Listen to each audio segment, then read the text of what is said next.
All right, so the conversation continues on this origins of hip hop thing, man.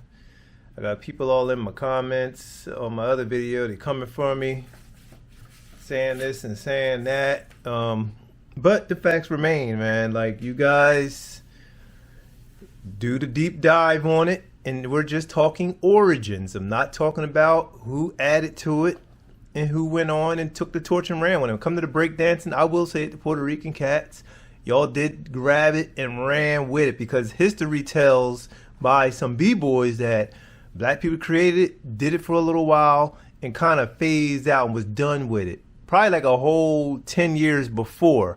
And then we arrived at the years like 81, 82, where other people were, getting involved and start doing it. And before we even get to any of that kind of talk, I'm going to talk about microphone check one more time. That photographer, somebody Conzo, I forget his first name. Joseph Conzo, I forget. But anyway, he got the film taken down. I mentioned this in the video, taken off Netflix and taken out of some theaters that Tariq was going to screen the movie in a few weeks ago. He got it taken down, allegedly because he said there were some photos in here, but Tariq told the story that they were they asked him, like, is anything in there? He waited till the film went up and was gonna go in its second theater run. And then he contacted all these theaters, Amazon, they struck it and they took it down. But the film is being recut. This is the copy with his photos in there. So this is the collectible one now. But the film is coming back out. They're recutting it right now, according to Tariq Nasheed. If you go check anything out, but microphonecheck.com, you can go there for the film and everything else. But it's coming back, so it ain't going nowhere. It ain't stopped nothing. He's still telling the story. You gotta watch this film. Check it out when it comes back through. You probably can still watch it. I'm not sure if it's streaming on anything. I think you have to get the physical copy until it comes back out in the theaters and stuff again. But anyway, that's this film. So yeah, with these whole origins things, these movies right here, right, Star Wars, like, this is one of my favorite hip hop movies, and this is in 1982. I got it right. Let me see, 82 or 83. Let me see. This is in 1983. This documentary was released, so it was filmed in 1982, probably a year before, and then they do all their editing, then they put it out. So this film shows a lot of people getting down with hip hop. It's mad dope. No knock on this film. No knock on the creators. Dope film. They called it at that time 82. This is really not an origins film. Neither is Wild Style. Another dope film. Shout out to Fab Five Freddy, Grandma Flash in there, Cold Crush Brothers. Shout out to the Puerto Rican cat, Spit, Lee Quinones, he's the legendary graffiti writer.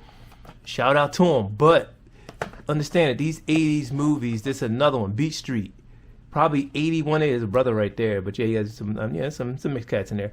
But 84. So this was filmed in 83 as hip hop started to increase in popularity, started to go up around this time. So these are early 80s films. But hip hop's birth was, if they be going by the narrative, 72, 73. But others claim 68, 69, even before that. And those people were black people. Other people start picking it up afterwards. I'm talking Grandmaster Caz. Hip-hop legends are telling this same story. Even Busy B. Busy B's in one of these. I think Busy B. Yeah, Busy B. He's right here. His name right here. Busy B just went on Lord Jamal recently talking about it. He was saying, brothers, Puerto Ricans wasn't rocking with blacks like that in these early days. It was a little bit, separated over there in the Bronx. I want to say it was the Bronx, but others say many other boroughs had hip-hop going on. Or something, hip-hop. Pretty much had hip-hop going on. Talking about the DJing and MCing and stuff like that.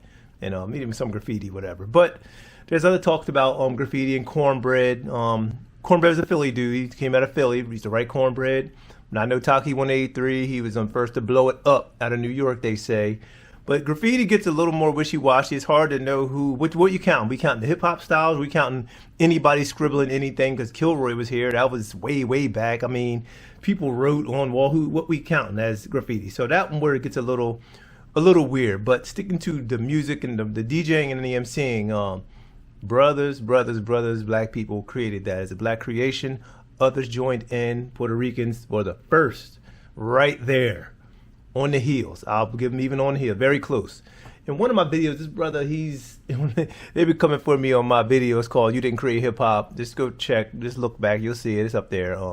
People been checking it out. There's a lot of comments, and there's one dude dropping long encyclopedias worth of information, dope information. Some of it I actually looked up, I checked out, and they keep spinning. Y'all gotta stop. If we talk about creation of hip hop, don't start mentioning Bob James. Bob James is dope. Shout out to Bob James. This sample, Nautilus, that every hip hop producer used. Yes, Bob James is white. Hip hop has sampled a lot of white people. That don't mean that they are like co-creators or founders of hip hop. So just stop with that. Or even the Akai drum machine, like the MPC 60, the MPC 2000, MPC 62, MPC 3000, all of them Japanese creations. Then Roger Lynn with the 808 drum. 808 kick drum, that famous drum there, just the deep bass, it kicks in when you you're programming your drums. That don't make them creators or founders of hip hop. They deserve a shout out for sure. Yes, for sampling, they're making something, making it easier to sample. They deserve a shout out and to be mentioned. But as far as creators of hip hop, no, it took brothers to sample the record, chop records, finding dope loops, finding dope drum breaks. Yes, it's from other music. That don't make you a creator of hip hop though. So that's what this is all about. This is going to continue to go down, and then like, who are the people? Where are they? Why are there like not many Puerto Rican MCs? And rest in peace to Chino XL. Shout out to him, mad dope MC, Puerto Rican dude, born in Jersey, Bronx cat. I think he wound up in the Bronx. Dope. I love Chino, man. Rest in peace to him. But he just passed away recently. But look at this movie right here, right? For instance, this is The Show. This is a Russell Simmons movie. I think it came out through Def Jam. Who knows? Right, sure. Yeah, Columbia Pictures, whatever. The Show, like, this is a 90s movie though. Yeah, Dr. Dre, Naughty by Nature, Notorious B.I.G., Run DMC, Slick Rick. He's British, I'll give you that. Snoop Dogg, The Dogg Pound, and Wu-Tang Clan.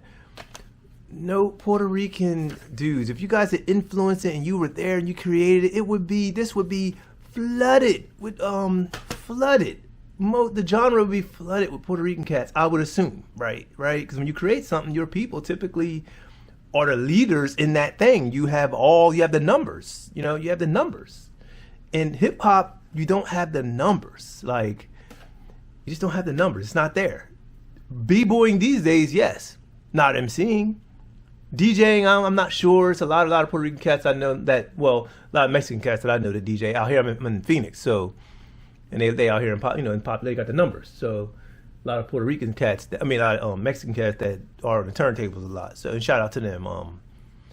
But yeah, man, we're gonna get to the bottom of this. But microphone check. That's a good starting point. That's breaking this down. Like I said, love these classics right here. I got more I had to dig through. I had to go find these. These are my DVDs. This is like physical media. You got to keep your physical media because when the internet, wipes them, they take stuff down, this and that. You got to pay and this and that. But the double disc, Star Wars. Love watching this movie, man. It's a classic, man. Shout out to SAR, TMB, homie of mine out here. He's a writer, New York writer, Italian. He bombed in some early days. I think this was his era, 80s. Then he bombed in the 80s. So, but like I said, the years go back. If they want to go by 72, then it's a problem. But I don't know why this ain't trying to close up. What's going on? Get closed. It's a double. I just got this back from somebody. Let somebody borrow this. The thing don't want to act like don't want to close up. Oh, I see. This thing came loose. Yeah, see, you let people borrow something, right? Next thing you know, they return it, and it's a little weird. A little weird on you. There we go. I snapped those in. But yeah, this was just a quick video.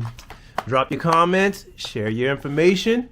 Don't come with them silly narratives. Go way back. And like I said, I need to pull some clips because there's early b-boying going on. So, like, stop. By black people, I mean the 40s. On the floor, doing it. And I'm hearing something that may be true. I'm not sure. Crazy Legs extended the windmill, but I'm not sure. I heard about that, and if he did, shout out to him. I wouldn't, if it's proof and he did it, shout out to him. I would not take that from him. Shout out to Crazy Legs, shout out to Rocksteady, even though Crazy Legs kind of backpedaling on some things he had said before. I heard the clips. Seen the clips where he's saying, oh no, that's that Marengo style or something, saying that's the original Marengo style, original like style that the black people had created. So, but yeah, this is gonna continue. We're gonna keep saying something. But yeah, Wild Style. Classic. Lee Quinonez, yeah, shout out to Lee. Lee's a legend, man. Actually, if I ever have a black book and I'm around them, man, I'll definitely give them the tag. Give them the tag at least. But yeah, so that's all for today. I'm gonna get up out of here. And you don't stop. Peace.